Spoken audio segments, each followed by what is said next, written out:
Hello everyone. Guys, आज का मेरा टॉपिक है projectile motion.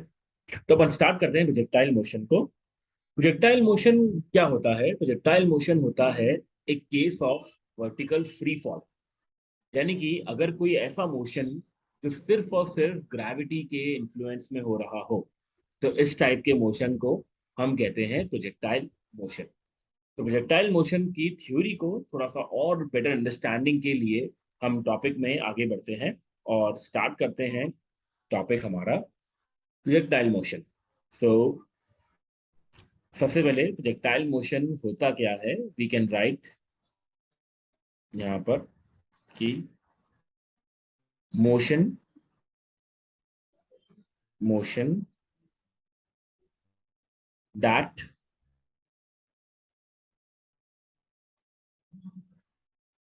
occurs under the influence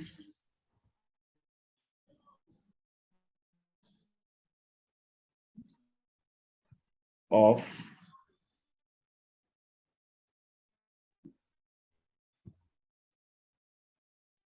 gravity. Okay, ऐसा मोशन गाइस जो सिर्फ और सिर्फ ग्रेविटी के इन्फ्लुएंस में होता हो, that is called as vertical free fall. और उसी वर्टिकल फ्री फॉल का एक स्पेशल केस है प्रोजेक्टाइल मोशन। ठीक है, तो प्रोजेक्टाइल मोशन में आप इस बात का ध्यान रखेंगे कि यहाँ पर जो केस अपन डिस्कस करने वाले हैं उसमें मोशन सिर्फ और सिर्फ बेटा ग्रेविटी के इन्फ्लुएंस से ही होने वाला है। यानी कि इस टाइप के मोशन में आप इस बात का खास ध्यान रखिएगा कि एक्सेलरेशन हम जो यहाँ पे लेने वाले हैं वो लेने वाले हैं स्मॉल जी। ठीक है, तो सबसे पहले अपन प्रोजेक्टाइल मोशन को समझने का यहाँ पर ट्राई करते हैं। हम सबसे पहले बनाते हैं एक वाई एक्सिस और फिर उसके बाद बनाते हैं एक एक्स एक्सिस।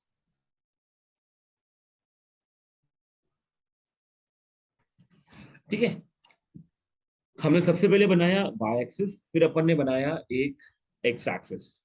तो अब आप इस चीज को ध्यान रखना कि यहाँ पर जो मोशन हो रहा होगा वो एक्स और वाई दोनों एक्सिस के अलोंग हो रहा होगा। क्योंकि जब आप किसी बॉडी को प्रोजेक्टाइल मोशन में लॉन्च करते हो ना, तो मोशन 2D होता है। यानी कि एक्स एक्सिस के अलोंग भी होता है और वाई एक्सिस के अलोंग भी होता है ना? कैसे होता है देखो, उसको अपन समझने का ट्राई करते हैं यहाँ पर। अब जैसे इस पॉइंट से मैंने एक बॉडी को ऐसे लॉन्च करा, इस तरह से। मान लीजिए कि ये मेरी बॉडी की इनिशियल वेलोसिटी है u, और ये मेरा एंगल है थीटा। ठीक है, अब बेटा यहाँ पर इनिशियल वेलोसिटी u का हमें एक कंपोनेंट तो ऐसे लेना पड़ेगा जो कि एक्स एक्सिस के अलोंग है, जिसको अपन नाम देंगे ux। और एक कंपोनेंट हमें लेना पड़ेगा y एक्सिस के अलोंग, जिसको अपन नाम देंगे uy। इनिशियल वेलोसिटी के मैंने दो कंपोनेंट कर दिए, एक कर दिया एक्स एक्सिस के अलोंग और एक कर दिया वाई एक्सिस के अलोंग। ठीक है, तो अगर आपको इनिशियल वेलोसिटी के कंपोनेंट ब्रेक करो, देखो यूएक्स को आप लिखोगे यू कॉस थीटा, और इनिशियल वेलोसिटी के वाई कंपोनेंट को आप लिखोगे यू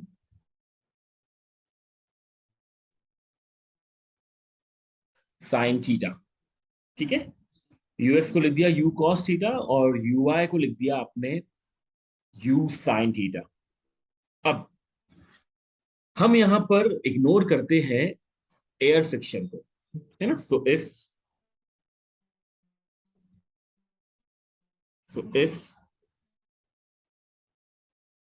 एयर फ्रिक्शन, अगर अपन एयर फ्रिक्शन को यहां पर इग्नोर्ड कर दें, तो हम ये मान नहीं रहे कि एयर जो है वो यहाँ पे ब्लो कर रही है। इसका मतलब ये है कि एक्स एक्सिस के अंदर कोई भी एक्सेलरेशन हम इमेजिन ही नहीं करेंगे, यानी एक्स एक्सिस में कोई एक्सेलरेशन होगा ही नहीं। और सिंस आपकी जो बॉडी है वो वर्टिकल फ्री फॉल के अंदर है, तो वर्टिकल फ्री फॉल में बॉडी का जो नेट एक्सेलरेशन होता है वो डाउनवर्ड्स होता है ना, एक्सेलरेशन ड्यू टू ग्रेविटी। तो एक्सेलरेशन वाई एक्सिस के अलॉन्ग हो जाएगा माइनस जी। माइनस साइन क्यों लिया यहाँ पर? क्योंकि एक्सेलरेशन डाउनवर्ड डायरेक्शन में, और डाउनवर्ड डायरेक्शन का मतलब नेगेटिव वाई एक्सिस, इसलिए हमने इसको माइनस जी कंसिडर करा है। ठीक है, तो आपको ए एक्स पता लग गया 0 है, ए वाई पता लग गया माइनस का जी है, यू एक्स मालूम चल गया जो कि यू कॉस थीटा है, और यू वाई है यू साइन थीटा। ठीक है, अब इसी में देखो हम आगे कुछ पॉइंट्स और आगे फर्दर डिस्कस करते हैं। ठीक है, देखिए पहला पॉइंट लेते हैं इसका।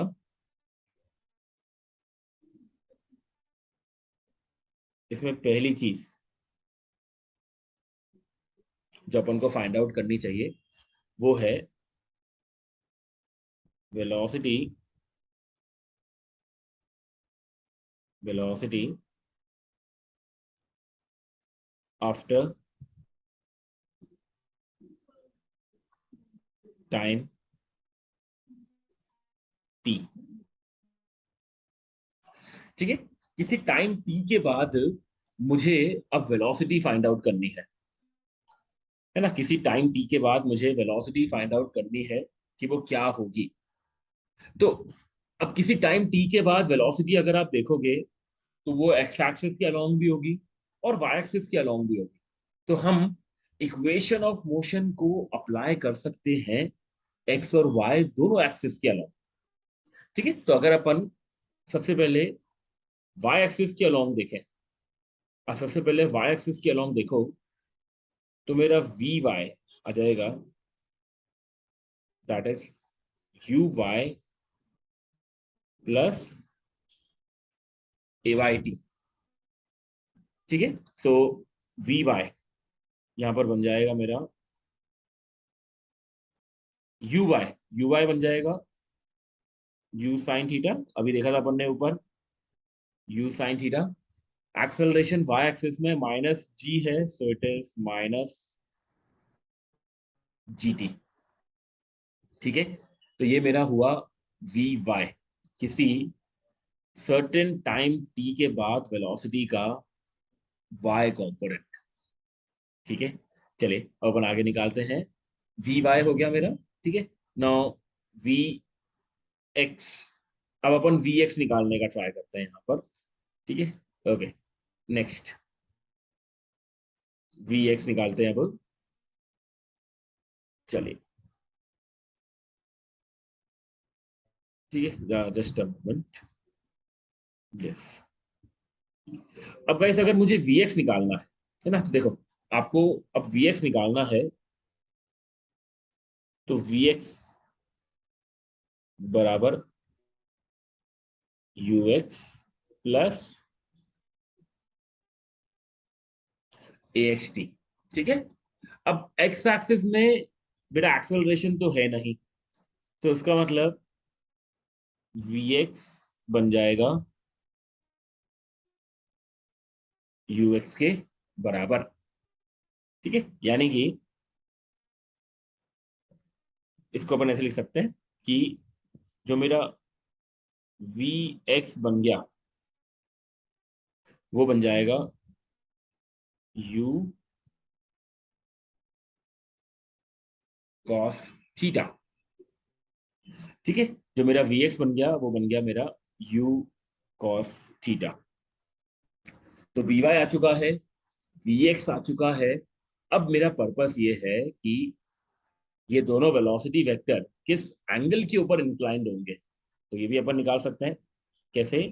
हमें पता है कि जो tan थीटा होता है, सॉरी थीटा तो अपन ऑलरेडी यूज कर चुके हैं वेरिएबल, है ना, tan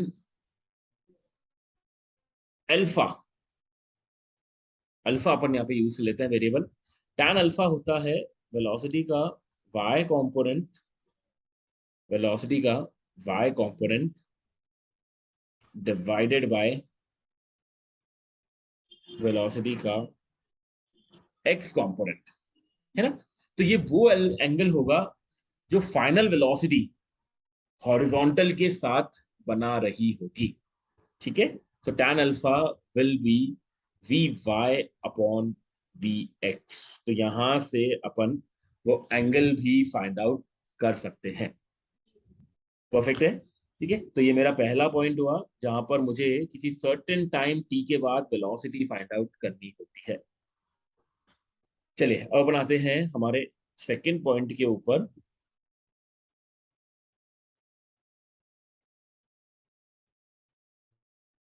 मेरा सेकंड पॉइंट है time of light, time of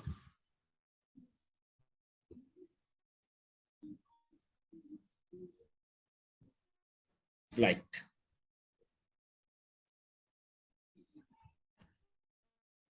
okay, चलिए टाइम ऑफ लाइट। अब टाइम ऑफ फ्लाइट गाइस क्या होता है ना, देखिएगा, जैसे अगर मैं वापस से एक बार प्रोजेक्टाइल मोशन वाला फिगर बनाऊं, है ना, यहां से मैंने सपोज एक बॉडी को ऐसे लॉन्च करा, तो इस बॉडी ने इस तरह का पाथ फॉलो करा, लाइक दिस, ठीक है। तो मान लीजिए ये वाला पॉइंट मेरा ओ है, ये वाला पॉइंट मेरा ए है, ये मेरी वाई एक्सिस है, और गाइस ये मेरी एक्स एक्सिस है, ठीक है। तो बेटा वाई एक्सिस और एक्स एक्सिस में ओ से लॉन्च करा बॉडी को, और ए पे जाकर के वो स्ट्राइक कर रही है ना, ओ पे लॉन्च करा और ए पे जाकर के वो स्ट्राइक कर रही है। इसका मतलब अगर मैं इसका वेलोसिटी वेक्टर बना दूं ऐसे, तो ये मेरी इनिशियल वेलोसिटी है यू, जो बना रही है एंगल थीटा। तो ओ से ए तक जाने का जो टाइम होता है, इस टाइम को अपन कहते हैं टाइम ऑफ फ्लाइट, ठीक है। सो जिस लेवल पे हमने इसको लॉन्च किया था, वापस उसी लेवल पे आने में जो टाइम लगता है, that is called as time of flight, ठीक है। So we can write as time of flight में यहाँ पे time taken, time taken to return to the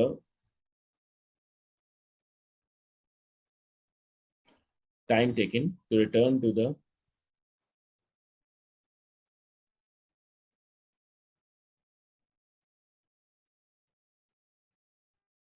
same level from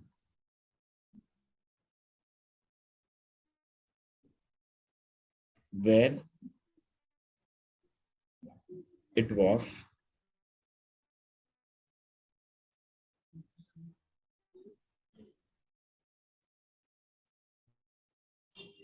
launched,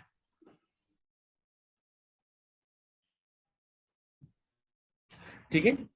same level पर आने में जो समय लग रहा है, इसको अपन कह रहे हैं बेटा टाइम ऑफ फ्लाइट। तो ओ से लॉन्च करा है और ए तक आने का जो टाइम रहेगा, that is time of flight. अब मेरा पर्पस ये है कि टाइम ऑफ फ्लाइट को मैं न्यूमेरिकली फाइंड करूं कि वो कितना आएगा। तो अब गौर से देखना, ओ से वो लॉन्च करा है और ए पे आकर के वो स्ट्राइक करा है। इसका मतलब इस पूरे मोशन के दौरान इसका जो टोटल डिस्प्लेसमेंट रहा, वो इसी डायरेक्शन के अलोंग रहा, है ना। जो बॉडी का टोटल डिस्प्लेसमेंट रहा वो ओ से ए की तरफ रहा, यानी कि टोटल डिस्प्लेसमेंट एक्स एक्सिस के अलोंग रहा, वाई एक्सिस के अलोंग बॉडी का टोटल डिस्प्लेसमेंट जीरो हो गया। इसका मतलब टोटल टाइम ऑफ फ्लाइट में जो डेल्टा वाई है दैट विल बी जीरो। और दिख भी रहा है, बॉडी पहले वाई एक्सिस में ऊपर की ओर जा रही है, फिर वाई एक्सिस में वापस नीचे की ओर आ रही है, तो टोटल डिस्प्लेसमेंट वाई एक्सिस के अलोंग जीरो ही हो गया। अब डेल्टा वाई वाली इक्वेशन अपन जानते हैं क्या होती है, that is you y into t plus half times a y into t square. ठीक है, अब डेल्टा वाई तो जीरो है तो उसको जीरो पुट कर देते हैं, यू वाई, टी को कैपिटल टी पुट कर देते हैं, ए वाई को माइनस का जी पुट कर देते हैं। ठीक है, इक्वेशन को अगर अपन रीअरेंज करें तो यहां से सॉल्व करने पर देखो टी की एक वैल्यू तो जीरो आएगी, जो बहुत ऑब्वियस बात है, आएगी भी सही, क्योंकि ओरिजिन पे टी जीरो है और ओरिजिन पे डेल्टा वाई भी जीरो है। ठीक है, ए पॉइंट पर आने पर इसको रीअरेंज करने पर, देखिए इसको रीअरेंज करने पर टी की हमें एक वैल्यू और मिलेगी, तो इसको रीअरेंज करने पर टी की एक वैल्यू आ रही है two u y, u y को लिख दिया मैंने u sine theta, u sine theta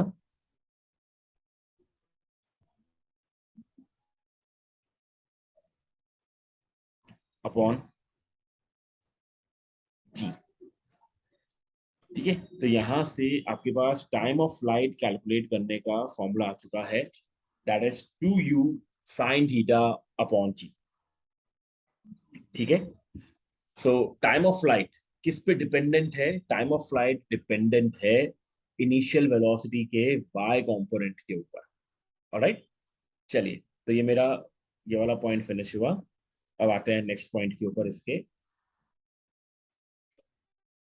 तीसरा पैरामीटर जो मुझे प्रोजेक्टाइल मोशन में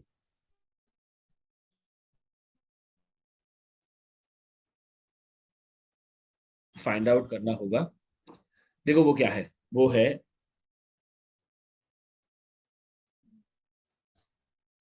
मैक्सिमम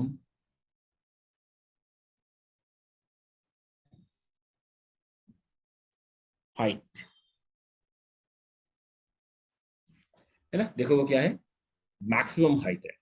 अब देखो मैक्सिमम हाइट क्या होती है ना, एक बार फिर से बना रहा हूं मैं फिगर प्रोजेक्टाइल मोशन के लिए, ये अपन ने यहाँ पर मार्क करा। ठीक है, ये मेरी हो गई वाई एक्सिस, ये हो गई मेरी एक्स एक्सिस, और एक बॉडी को सपोज जैसे हमने यहां से ओरिजिन से ऐसे लॉन्च करा यू स्पीड से थीटा एंगल पे, तो कुछ इस तरह का पाथ फॉलो करेगी बॉडी,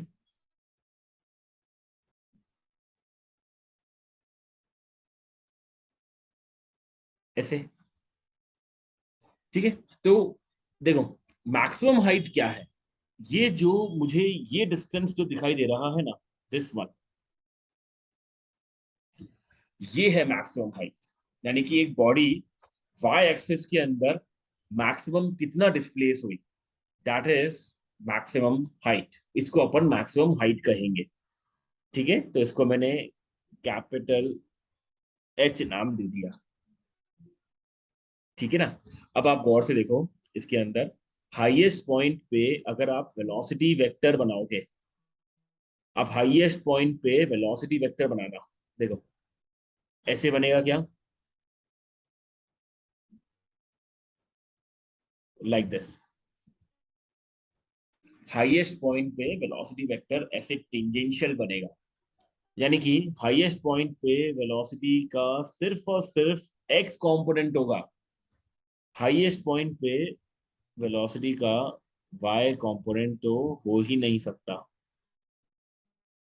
क्योंकि जो भी वेलोसिटी वेक्टर बनेगा वो ऐसे टेंजेंशियल बनेगा, और टेंजेंशियल एक्स एक्सिस के अलोंग बन रहा है, तो y कंपोनेंट जीरो हो गया वेलोसिटी का। तो अगर अपन थर्ड इक्वेशन लिखें, that is vy square equals uy square plus 2ay delta y। ठीक है, अब देखो मेरा vy तो जीरो हो गया यहाँ पर, uy स्क्वायर, ए वाई की वैल्यू माइनस का जी है, और डेल्टा वाई जो है वो है मैक्सिमम हाइट। ठीक है, तो यहां से इक्वेशन रीअरेंज करने पर देखिए, सॉरी, मेरी मैक्सिमम हाइट सॉरी कितनी आ रही है, यू वाई को अपन लिख सकते हैं u square sine square theta, u y square को लिख दिया मैंने u square sine square theta. ठीक है, उसके बाद अपॉन में डिवाइड में ये आ जाएगा 2g। ठीक है, सो ये हो गया मेरी मैक्सिमम हाइट कैलकुलेट करने का formula, that is you square sine square theta upon 2g। अब गौर से देखो, मैक्सिमम हाइट जो है वो भी इनिशियल वेलोसिटी के y कंपोनेंट के ऊपर ही डिपेंडेंट है। ठीक है, जैसे टाइम ऑफ फ्लाइट था वैसे ही मैक्सिमम हाइट भी इसी बात पे डिपेंडेंट है ना। तो हम क्या कर सकते हैं, हम इन दोनों के बीच का रिलेशन निकाल सकते हैं। सो relation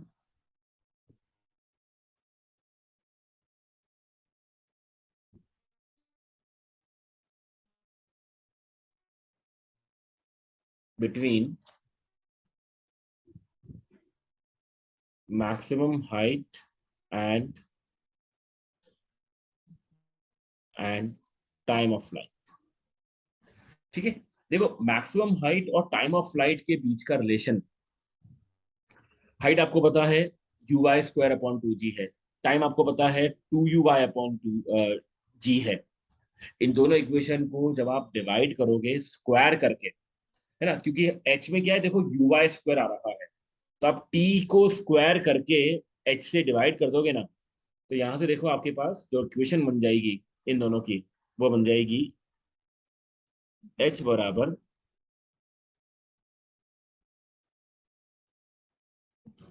G T square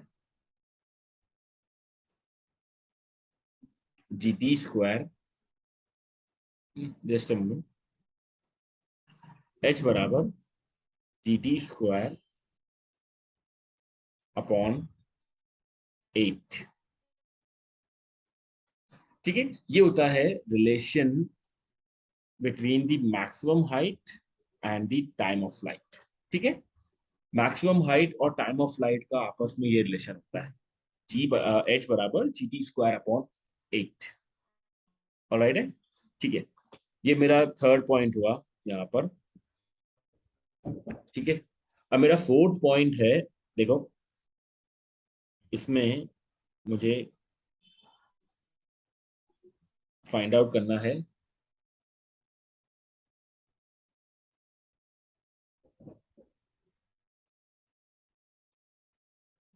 range, है ना, मेरा फोर्थ पॉइंट है, मुझे फाइंड आउट करना है अब रेंज। तो अगर अपन वापस से x axis y axis mark करें,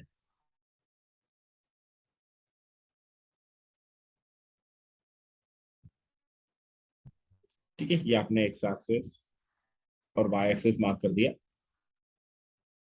वाई एक्सिस एक्स एक्सिस। ठीक है, और मैंने फिर से यहां से एक बॉडी को ऐसे लॉन्च करा यू स्पीड से थीटा एंगल पे, तो बॉडी फिर से कुछ इस तरह का पाथ फॉलो करेगी। तो देखो रेंज क्या होती है, रेंज होती है एक्स एक्सिस में ट्रैवल किया हुआ डिस्प्लेसमेंट, ये है ना। एक्स एक्सिस में बॉडी ने कितना डिस्प्लेसमेंट ट्रैवल किया है, ये कहलाती है रेंज। तो ये हो गया मेरा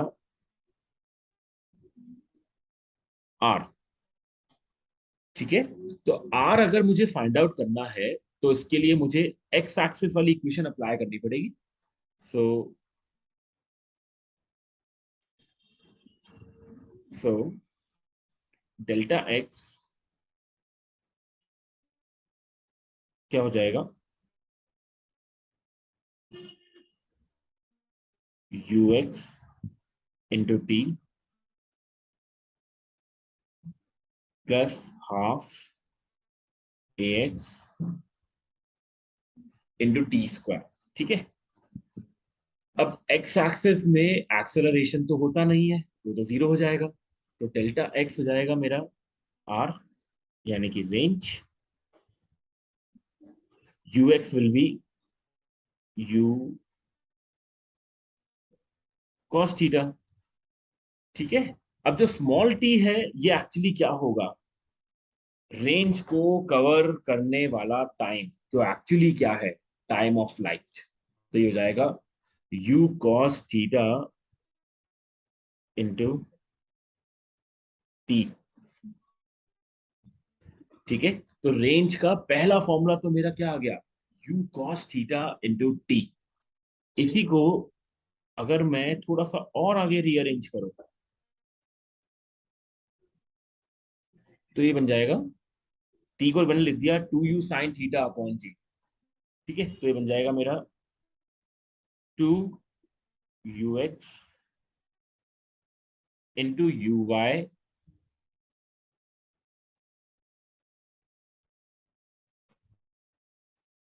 अपॉन जी। ठीक है, रेंज का दूसरा फॉर्मूला ये निकल करके आया है 2ux u y upon g. ठीक है, देखो रेंज का तीसरा फॉर्मूला हम इसको ऐसे लिख सकते हैं, यू स्क्वायर ब्रैकेट में चला जाएगा 2 sin theta cos theta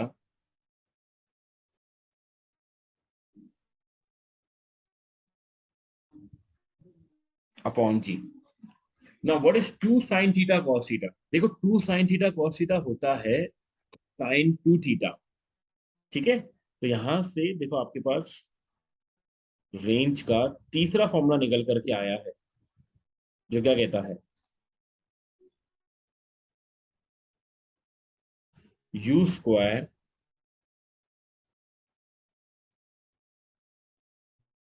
sin 2 theta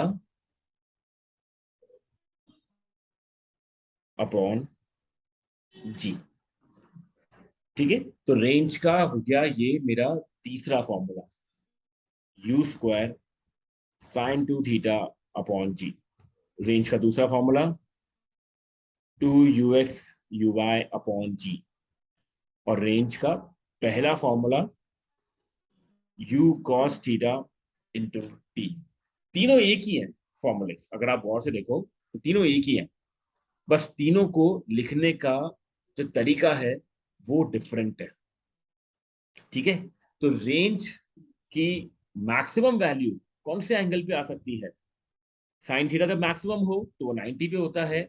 इसका मतलब थीटा अगर 45 डिग्री हो जाए तो ऐसे में मुझे रेंज एकदम मैक्सिमम मिल जाएगी। ओके, वो कितनी हो जाएगी, यू स्क्वायर अपॉन जी।